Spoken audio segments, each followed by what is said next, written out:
I wanted to just mention, because this morning you've heard from a number of colleagues about the future of education or the future of work. And I want to highlight that what you're going to hear from me in the next 30 minutes is what I believe the most important solutions are in the context of the future of work and the future of education. It may not look like that when you're seeing these slides, because I'm not going to be talking to you about school systems or universities or startups, really, or accelerators. To some small extent, I will. But this is a much broader understanding of education, and it's one that I think is applicable right down to the least privileged and most vulnerable layers of your societies. I just put this up there. You've already seen a couple of the statistics, but I think one of the things that's worth highlighting and that kind of merits discussion in the context of any problem is that unemployment, whichever type of unemployment you're measuring in South Africa, is particularly worse for women. It is something that affects women in this society more than it affects men. And so a number of the solutions that I'm going to be talking to you about have been particularly well tested with female populations, and they work particularly well to help women empower one another.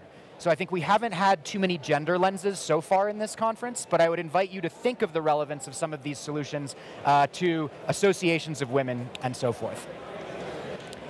In general, a lot of what I'll be talking to you about falls under the umbrella of a concept called ownership design, which is a challenge for you to think about whenever you've got a solution that there are already some assumptions that you've made about how a business would be owned or power would be owned within a society. And if you're not thinking explicitly about ownership design, you may be missing an opportunity to incorporate innovations that are increasingly challenging to dominant business models.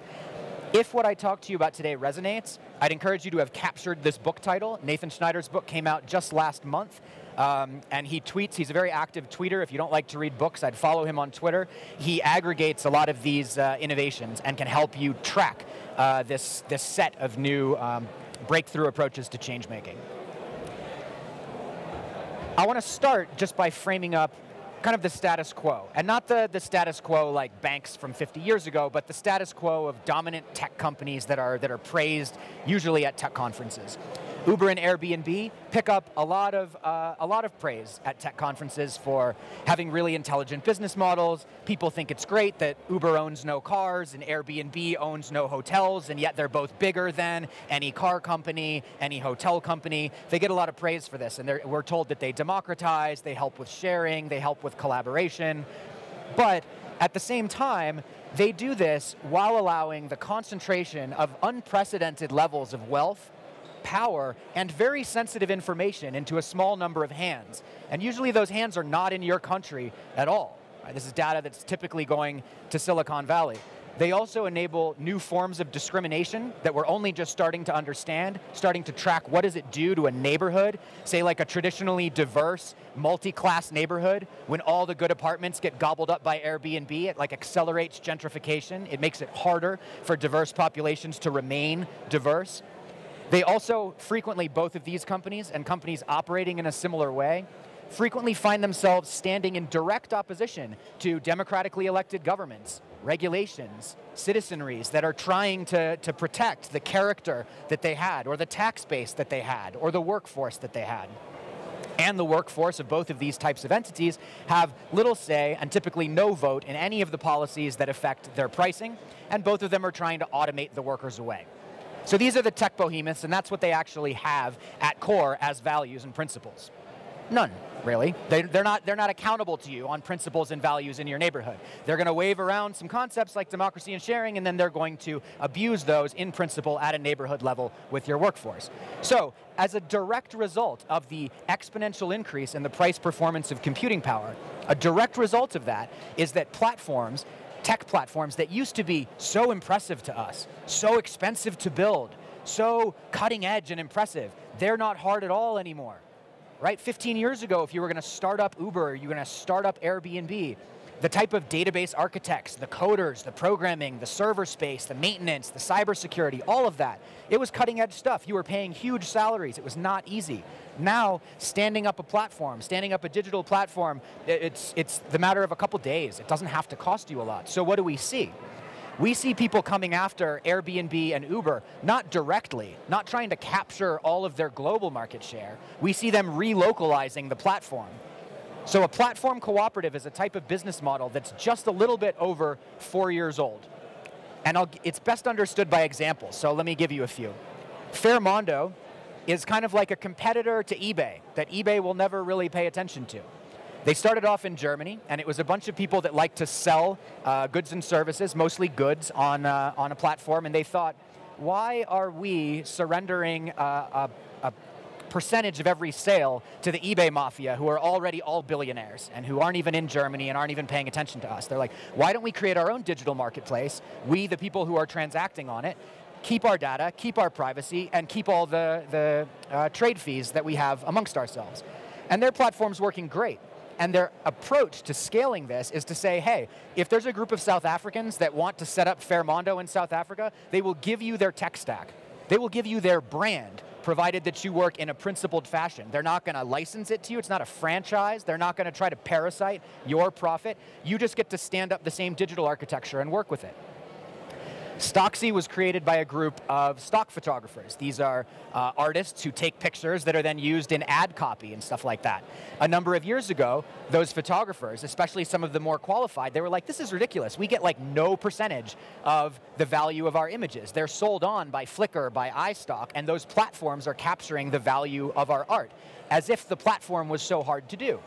Since it's not any longer, these photographers built their own platform that they cooperatively own, so they build the business skills required to operate the platform, the technical skills required to operate the platform, and now they make much more money off of the work that they do, and they have kind of like a brand prestige to boot. As platform cooperatives have evolved over the last few years, we're starting to see platform cooperatives formed by people that are not even producers in a typical sense.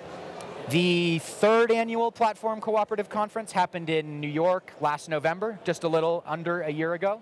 And this Platform Cooperative caught people's eyes, because basically what this is it's a group of patients, people that have that suffer from chronic medical conditions and diseases, right, who have typically been considered customers of medical companies. And they got together and they said, you know what, if we cooperativize, we have incredibly valuable data about what it means to have this disease, about what it means to receive treatment from different healthcare service providers, about what different medicines make us feel like. And so they've got together, now they're selling this data back to medical companies that want to distinguish themselves by being patient-centric. And they turn kind of the ultimate vulnerable, victimized consumer, the sick person who has no choice but to constantly buy their own healing, is now a producer, cooperatively owning the means by which they monetize their experience and their information. If some of these examples are interesting to you, what I would encourage you to do is visit on a regular basis this website, ioo.coop, because ioo.coop tracks all of the platform cooperative experiments that are going on globally. 4 years ago, there were 8 total platform cooperatives that I could have spoken to you about. Now there are already more than 200 that you will find on that site. That is well over a doubling pattern worth of growth. And the next few things that I'm going to talk to you about are why I think the exponential growth of this ecosystem is going to be formidable and will come stomping on the toes of whatever industry you're in. Here's one. It's a Finnish company. It's a platform cooperative that starts platform cooperatives. So if you want to go to ShareTribe, and they had a very successful capital raise about 6 months ago. They raised all the money they needed in about a week from 40 different countries in order to improve their base product, which is a easily configurable digital marketplace that you and all of your co-producers own and manage. Their simple base product, they can stand that up for you in 24 hours. That's a big change from what we're all used to, where you engage an ICT company, you go through this really tedious process of discovering what your website should look like. They charge you tons of money for rounds of iteration. You've got a stood up, functioning digital open source marketplace in a day. If you want it customized, that might be 3 or 4 days. And the cost is peanuts compared to what you would have been looking at to have your own tech stack.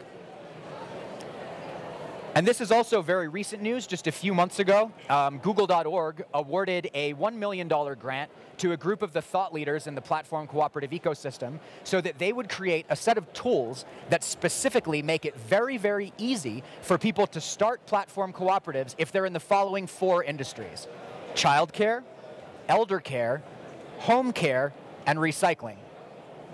Now, if you stop and think for a second, that's genius. Those are 4 industries that are incredibly resilient to technological unemployment. They're growth industries in every single country in the world.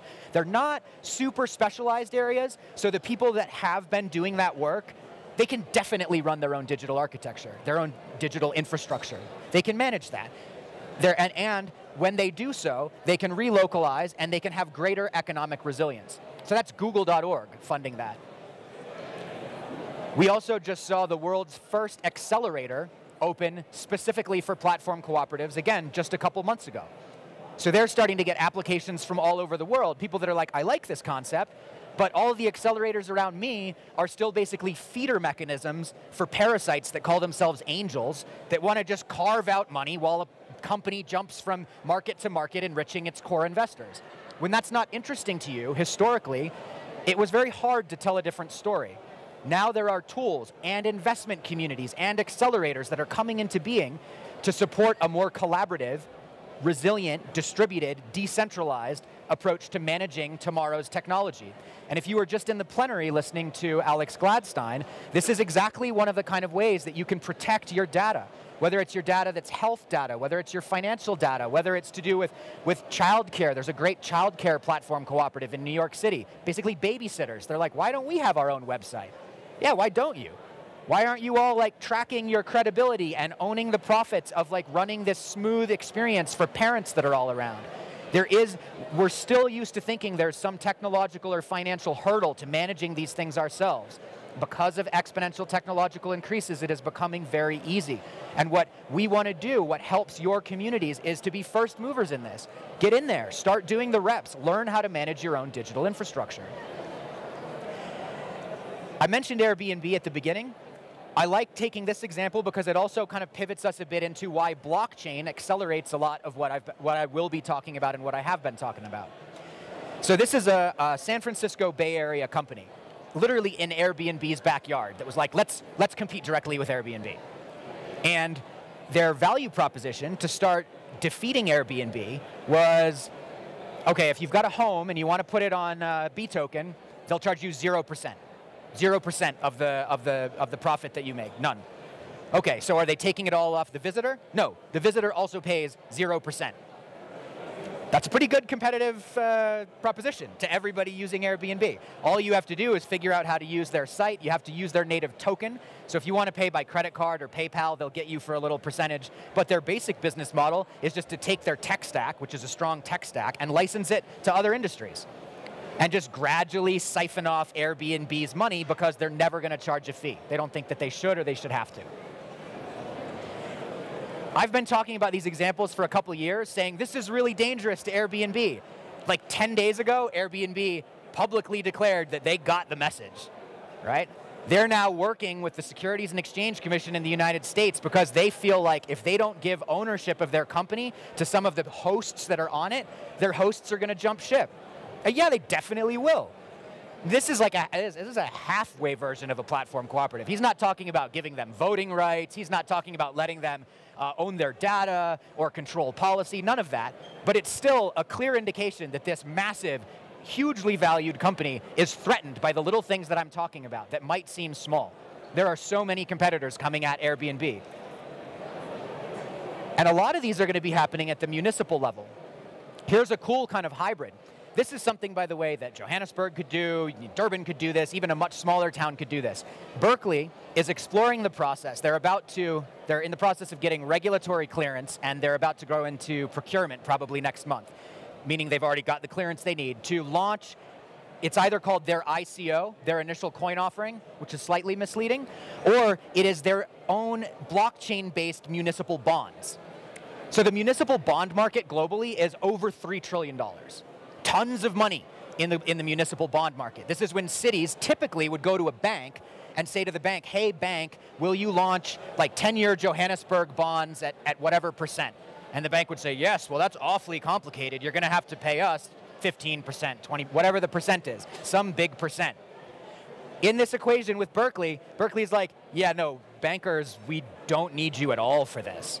Right? If we use blockchain technology, we, the city, can launch our own municipal bonds much more affordably, zero error, because it's put into this blockchain environment. And then here's the kicker. They get to say, whereas banks typically say a municipal bond is going to cost you minimum $1,000 or $5,000, which always kept municipal bonds in the hands of people with a ton of investment capital, older people, wealthier people. It meant that even like citizens of a city that wanted to invest in their city, they totally could not.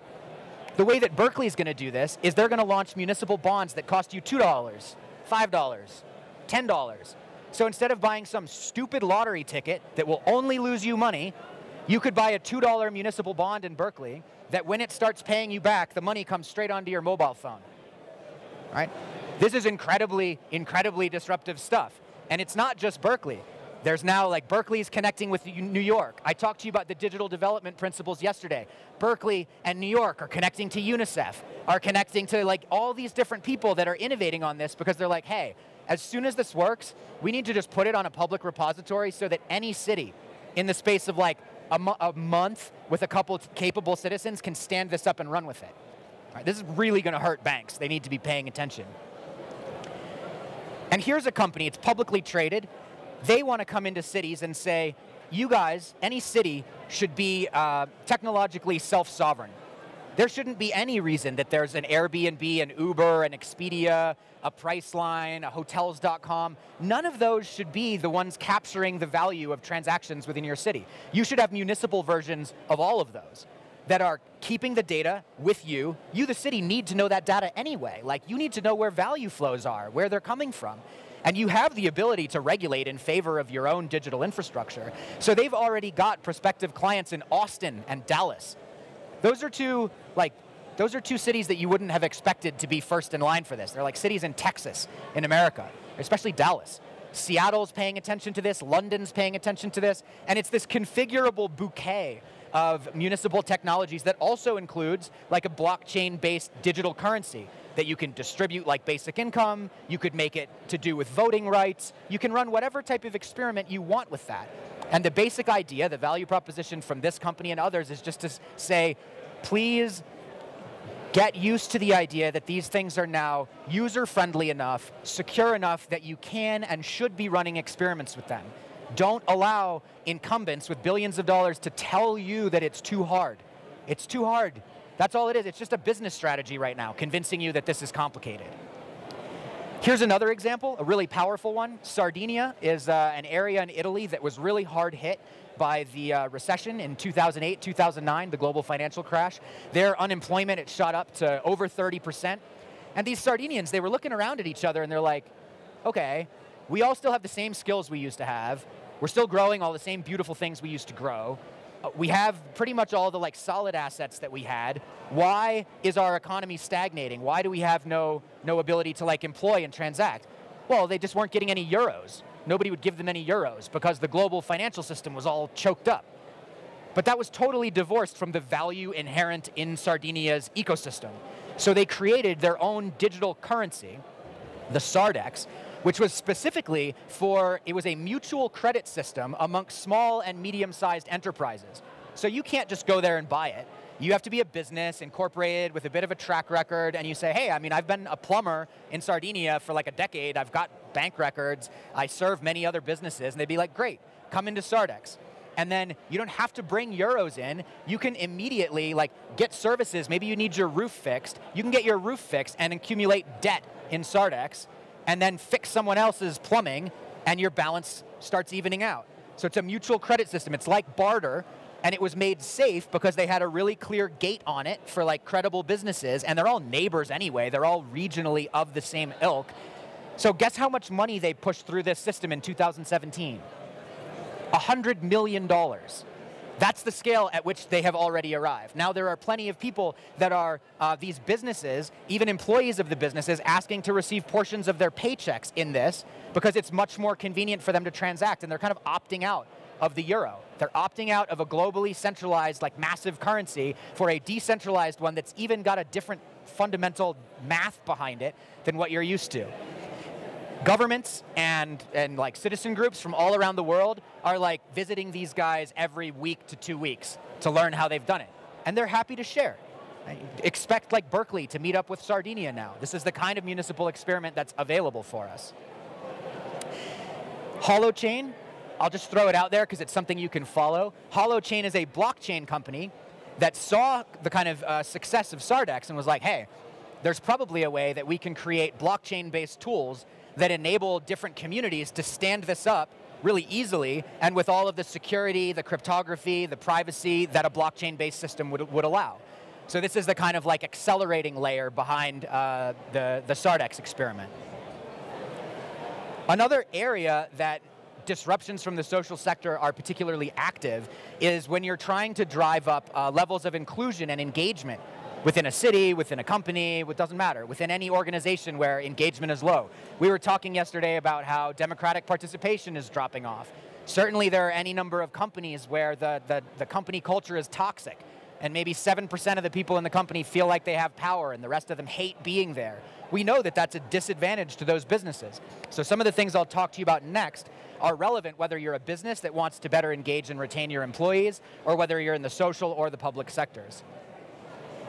One concept that I'd encourage you to get familiar with is participatory budgeting.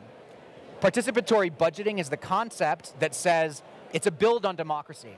It says instead of just electing somebody every 4 or 5 years and then sitting back while they destroy your country, why don't you give the citizens granular power over how the budget is spent that pertains to them? Maybe it's within a particular neighborhood. Maybe it's just within one vertical of the town. Maybe you're helping them spend the educational budget. So here's an experiment from not that far away. The Open Development Technology Alliance ran a 4-year pilot program in South Kivu in the Democratic Republic of Congo. Congo's a hard country to govern. South Kivu's a hard part of Congo to govern. They did not choose an easy place to run this experiment. And they were running it on those types of phones, Nokia 1100s. Awesome phones, but like simple, right? And so they ran this program, they ran it for 4 years, and in the space of that time, the citizens that participated, they chose to build 54 different classrooms, they fixed their sewage infrastructure, they built roads, they built health clinics. That's kind of predictable. The citizens want to move around and be healthy and have smart kids. What they didn't expect, and which still blows my mind, is they saw a 16-fold increase in tax payments in South Kivu by the end of this initiative. Now, you probably know, because you're in Southern Africa, that like, if you're in Congo, if you're in South Kivu, you kind of don't have to pay your taxes, right? Like, do they know how much you made, really? Do you have to be honest? Are you going to be meaningfully audited? There's a ton of informal economy going on there, right? And you've got the ability to kind of self-report, and sure, some people might be persecuted and have to pay more than they should, but if there's a 16x improvement in tax collection, it means that people are buying into the idea of government again. Well, why are they buying into the idea of government again? Because you made it of and for them. It's actually democratic. They're spending the money. This is another place where you're like, if your government's like, oh, that's too hard, you can't handle that. Rubbish. Old story. Rubbish. Run experiments like this. If you're interested in how the experiments have been run, the first 30 or 40 pages of that book have all the best research. After that, it gets kind of boring. First 40 pages, full endorsement. It doesn't have to be like dumb phones, like old school phones. This is what it looked like when the city of Long Beach was running a participatory budgeting experiment. It was like a really handsome map-based interface. The city of New York started running this at the city council level. So there were 4 city councilors 4 or 5 years ago, and after 4.5 years, there were 27 that were running this. That represents more than half of the entire city council layer of New York. And what happened anecdotally is like if I'm going to start running against my opponent, and she's allowing her ward to vote on where the money goes, and I'm not, I'm just like, come on, I'm a white guy. Why don't I have the power to spend the money? I used to.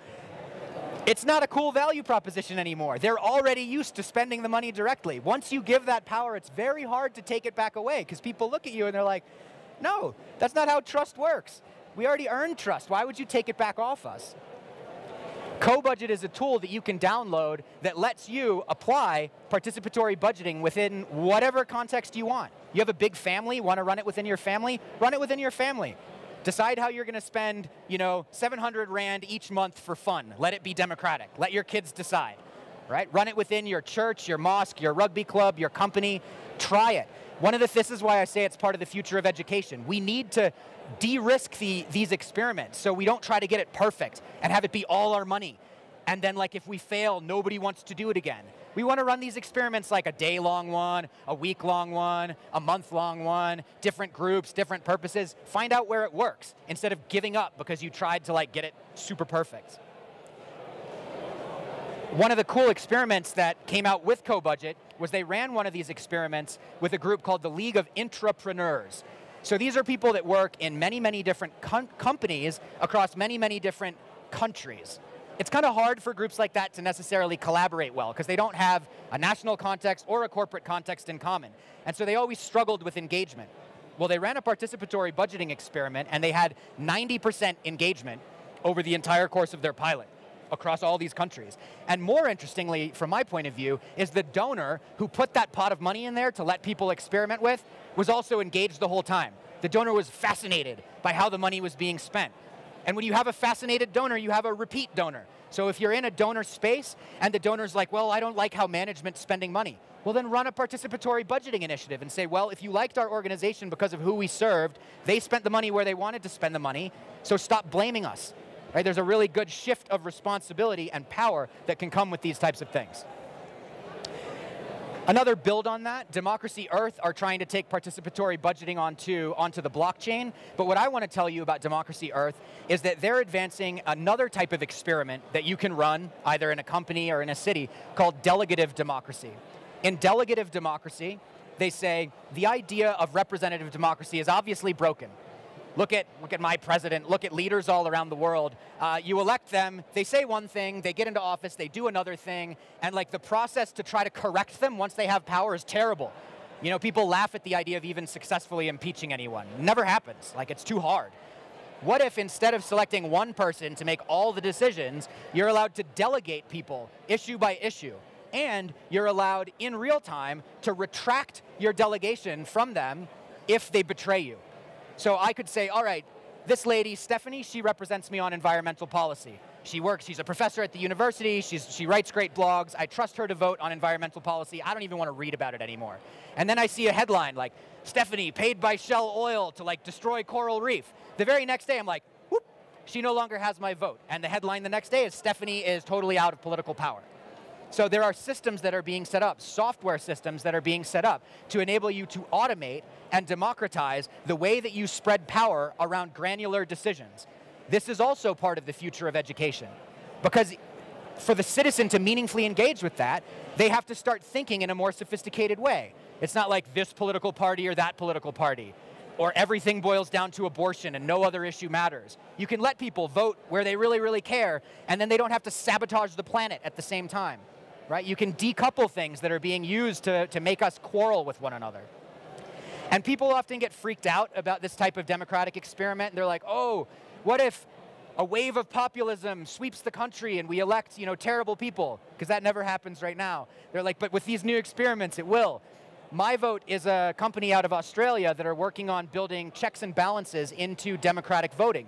So it'd say when you're about to vote, it's like, let's just make sure you understand what Proposition 45 means.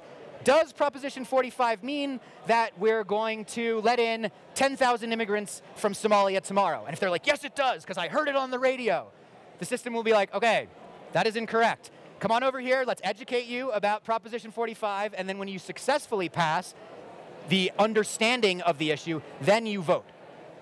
So there are already, India's looking into this, Malaysia's looking into this, Australia's already piloting this. And as long as you're doing this in a really transparent way, making sure that the committee represents a lot of different viewpoints, as long as you think intelligently about how you design this system, it could be a very valuable way of de-risking the democratic spread of power. I won't say much about DAOstack, except to say that they raised $30 million in 66 seconds. based on a lot of the concepts that I'm talking about, and now they're like hoovering up talent from all over the world to build cool blockchain tools that you can use to do all the things I said. Right now it's just vaporware, but it's indicative, the fact that people can raise that amount of money that fast and then create an ecosystem of specialists in it overnight, just this year that happened, is also like further proof that this is not some kind of like, you know, hippie top of a mountain camp. This is like live, impacting multiple different economies. Another tool that's available for boosting inclusion is Sway. These guys won a very prestigious governance award in Sweden earlier this year against 14,000 competitors. What they do is they try to use artificial intelligence to better identify the nuggets of insight and wisdom that exist within a city or a large company. Which means, like, if you ask your whole company, what should we be doing to change or whatever, and your janitor fills something out and he's disorganized and maybe even like his language isn't clear, in the past, management would ignore that for sure. But now the AI is going to see what might be useful in that and then work to repackage it into something that's more like management speak, something more like a proposal. So with each iteration, these folks get better at finding the real wisdom that exists within your ecosystem. Twitter has been criticized often for becoming a bit toxic, like the dialogue on Twitter being really polarizing, really unhealthy. Jack Dorsey publicly said a few months ago that one of his approaches to fixing this issue is going to be engaging Cortico, which is a nonprofit that's spun out of MIT, who are using sentiment analysis and artificial intelligence to measure the health of a conversation. So this is something, if you have a big company that's like running a bunch of Slack instances or has internal email, you could work with them to design like measurements of the health of the communication that's going on between your employees and find out who's biased, who's sexually harassing people, who's really negative and says no to everything, right? Where are the spots of ill health in your corporate culture or in your municipality? So I've got a few more things to tell you. This section is about building the commons. The country of Ecuador commissioned a study to find out what would it look like if the entire nation of Ecuador became a commons, not centrally controlled. They're derided for being kind of authoritarian, but this is not the kind of move that a purely authoritarian country would undertake. They wanted to figure out what does it look like to take all the power and put it back in lots of tiny little pieces. And now this website serves as a repository of blueprints of these types of experiments that you can go and read and learn from or contribute to. One place that we already see this a lot is the city of Ghent in Europe. They've got hundreds of different commonses already. Like let's say it's a food production facility that's managed in commons. It's not government, it's not private sector. The citizens have come together and they're just managing it because they've got a good system for doing that. And then they have all of the information, private. They have all of the ownership, private. They have all of the profit to themselves. They are also then more resilient to economic shocks that come along because they're not going to be destabilized by whatever crash, at least on that horizontal that they're operating. My favorite, the last example that I'll talk to you about, is applying the notion of ownership design to nature itself. New Zealand was not the first country to do this, but they've made a big splash by now giving legal personhood to a river, to a forest, and to a mountain. Now, what does that mean? Because it's not a publicity stunt. What it means is that they actually now, like if a river is a legal person, and now the Whanganui River is a legal person, if I see you dump a barrel of oil into that river, I can take you to court for like assaulting another human being. I don't have to commission a 5-year study to prove that that oil might have given a child cancer 5 years from then, which I could never have afforded to do before. I can say, you hurt a person today, and you can be locked up for it. So the first thing is it helps you protect nature right away. The second thing is, if you think about it, we gave legal personhood to companies about 80, 90 years ago. And after that, they've gone on this enormous global tear because they can say, oh, this regulation, it's hurting my right to free speech. We have tobacco companies suing national governments for trying to stop their citizens for smoking. And that's because they count as legal people whose freedom of speech is being sacrificed. Now, it's very hard to roll that privilege back. That's out of the bottle. But we can give that same legal power to bodies of nature and then pit them against each other in these legal battles where nature has a chance, and it's not only some tiny citizen group with no sway. It's not just New Zealand. We've had India has gotten really interested in this. They've applied legal personhood to glaciers, to rivers, to water sources. Bolivia, Pittsburgh, Santa Monica, they're all exploring this. And one of the cool builds is, once you give legal personhood to a natural entity, why don't you put it on your board? Why don't you give it voting rights at the highest level of your corporation?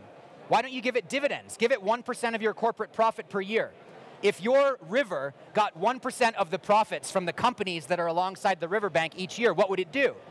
Would it buy its floodplain? Would it buy its riverbank and plant its favorite trees? Like, what would a river do? What would the mountain do? What would nature do if it wanted to make its own circumstances better? When you do this, you often have the indigenous people or previously marginalized communities in committee, in governance, over these decisions, thinking multi-generationally. It's exactly what we need to do to pull back from the brink of destroying the planet and the economies on top of it. Thank you. These are my favorite things. I hope you like them too. So.